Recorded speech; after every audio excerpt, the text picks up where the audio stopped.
I'm going to take a quick moment to talk to you about Anchor.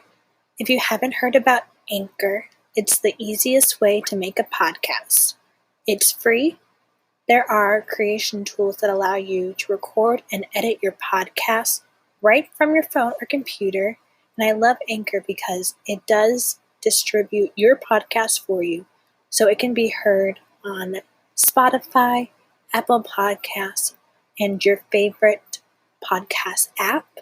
In addition, you can make money from your podcast with no minimum listenership. It's everything you need to make a podcast in one place. Download the free Anchor app or go to anchor.fm to get started. Again, that's anchor.fm to get started.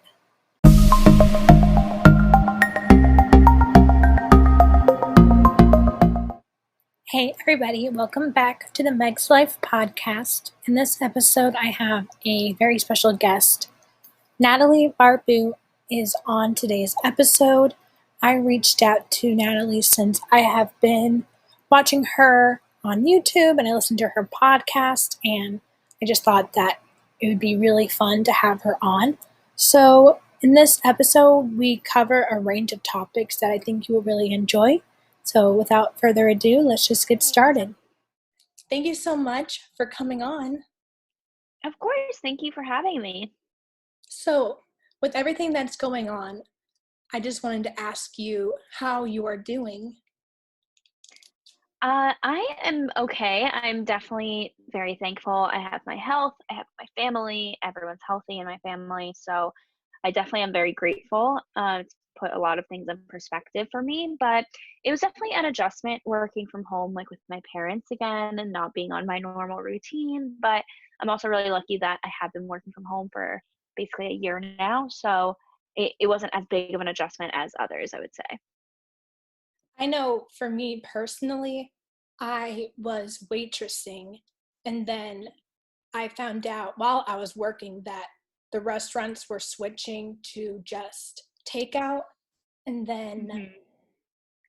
they tried to do carry-out service for a while, but they are a local restaurant that just started in the September, October timeframe, and they're really trying to come back, but I am just temporarily working at Walgreens right now, which is different. I didn't expect myself to be doing that, but that's how I've been spending some of my time. But I like how I'm able to leave the house. I feel like I would go kind of crazy if I didn't have some kind of job or responsibility to do. But Right, right. Yeah, I mean, that's nice that those companies are hiring still, definitely.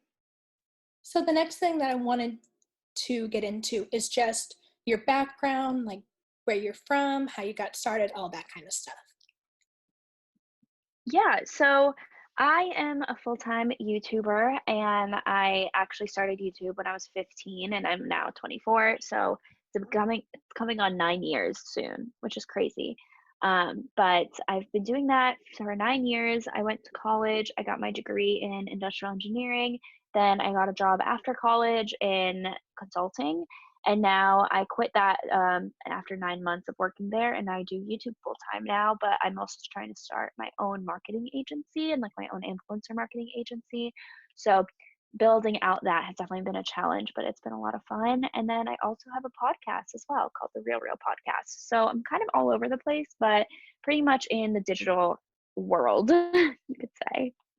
So I found out about you first through your YouTube channel when you were still at NC State. And I'm in Greenville and I graduated from ECU last spring.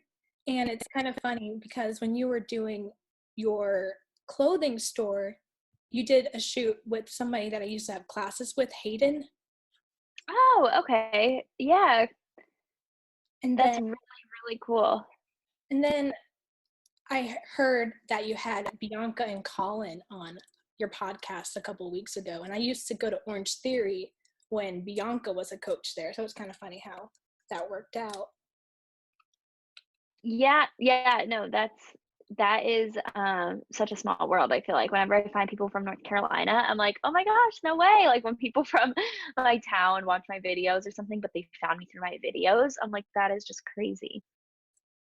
So I saw your recent video and I really enjoyed it. I'm 23 and I'm going to be 24 in November. Can you talk about how you got that inspiration to make that video? I feel like it was really well received. Thank you. Yeah. I mean, I was expecting that video to get like no views and no comments because I've done some like recap videos before, but this one I really did put a lot of time into. And I just was thinking because I am one of those people that treats my birthday like a very big deal. Like I know there's some people that are like, I hate my birthday. I don't want to celebrate it. I am always the first one to be like, we're celebrating my birthday. So it's definitely different this year because we are in quarantine and I was gonna have like a big party in New York and stuff like that, and clearly that did not happen. So I was just like reflecting on having it be like in quarantine, not what I was expecting, and it kind of just made me think back to like all of my other birthdays and like how I'm 24 and like everything I've done up until this point. And I was like, I should do a video on this because I feel like a lot of people might resonate with it because 24 to me is like the most random year. Like you're not 21, you're not 18, you're not like 25 even. Like it's just like a nothing year. So I was like, I'm going to make it something memorable, even if it is just like a random year in your 20s. And so that's how I kind of came up with the idea. I feel like for the past couple of months you've had, your birthday in April and then switching gears a little bit. Coachella, I saw your videos from the previous years and I heard that you were planning on going whichever weekend one or weekend two. I was wondering if you had watched the YouTube Coachella documentary. No, I haven't, but I really do want to. Have you seen it? I watched it yesterday and it's a really well done documentary. I think it's definitely something you should check out if you have the time to. Yeah, I definitely want to because it's something that I feel like I would really enjoy. So, going along with how we are in some difficult times, I know you've been living in Florida in the past, you've been in North Carolina, you've been in New York. What are some of your favorite local businesses that people can either check out on social media or possibly check out in the future when we are able to go out and do things?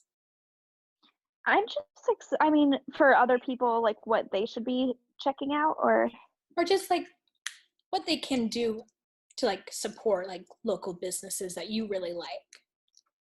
I mean, I think what I am understanding is that a lot of restaurants have definitely been suffering. A lot of retail stores have definitely been suffering. A lot of things that have been shut down right now have been suffering, and but a lot of large corporations, while they might have been suffering, they're not like shut down. You know, like people can still go to Walmart, people can still go to Lowe's, people can still go to all these big name brands, but like your local florist might be suffering. You know, but you can get your garden stuff at Lowe's right now, which to me doesn't seem to like make sense. So like I would definitely choose to support those local small businesses, and I think we're going to really see us all come together at the end of this and like supporting really small businesses rather than like going to the nearest Target to get something. Like we might think twice about that, which I'm really excited for. I think it's going to make us more of a community at the end of this. And then I'm going to kind of switch gears a little bit and kind of do like a speed round, like very like mindless, easy question. Yeah. So, what is your go-to karaoke song? Oh my gosh. I'm gonna say anything by like Ariana Grande's recent stuff. I actually saw her in Raleigh on her last tour and it was so much fun. Oh, I bet. I would love that. And then I saw in your recent video that you did a happy hour with Tasha, and I wanted to know what your go-to drink is. I really like red wine instead of white. I'm more of a red wine person, but I honestly prefer either like a good beer. Like I prefer like a Stella or something like that instead of a wine, actually. And then your first concert. My first concert was Hillary Duff. Mine was the Cheetah Girls, and it Oh was yes, a blast amazing. time. Yeah, that's amazing. And then, in your opinion, what is the most overrated and then the most underrated place in New York? The most overrated place is any like tourist spots. Like I hate Midtown, I hate Times Square. I think those are a little overrated. Like I think I love Central Park, but I do think that there's so many other parks in the city that I love more. Like I really love the West Village. It's my favorite neighborhood in all of New York. So the West Village, like Washington Square Park and by the water. So if you go to the West Village and you go all the way to the water, you can just take that all the way down to like Tribeca. And I think the West Village, Tribeca, those areas are kind of underrated. And then, what's the first thing you want to do when you're able to go back to New York? Oh my gosh, I am going to eat at every single restaurant. I will be eating breakfast, lunch, and dinner at a restaurant. And I know I will be, that's expensive, but I, one, want to support them. And two, I just miss, like, I miss brunch. I miss happy hour. I'll be going to all the happy hours. Like, I'm just, I really miss just going out and catching up with friends. And I'm really excited for that. So, that is everything that I kind of brainstormed to bring up. Where can people find you online? Yeah, people can find me on Natalie Barbu. That is just my Instagram. You can find if you look up Natalie Barbu, you can find all my stuff on there. My website is nataliebarbu.com, and I actually started a new Instagram for my agency called at Barbu Agency. So all my name, you can find everything just from looking at my name. Thank you so much for coming on. I really appreciate it. Yeah, no, this was fun. Thank you for having me.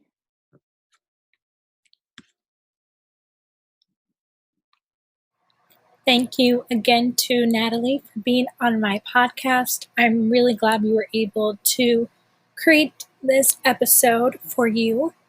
And make sure to share this on social media and leave a podcast review. And until next time, thank you for listening.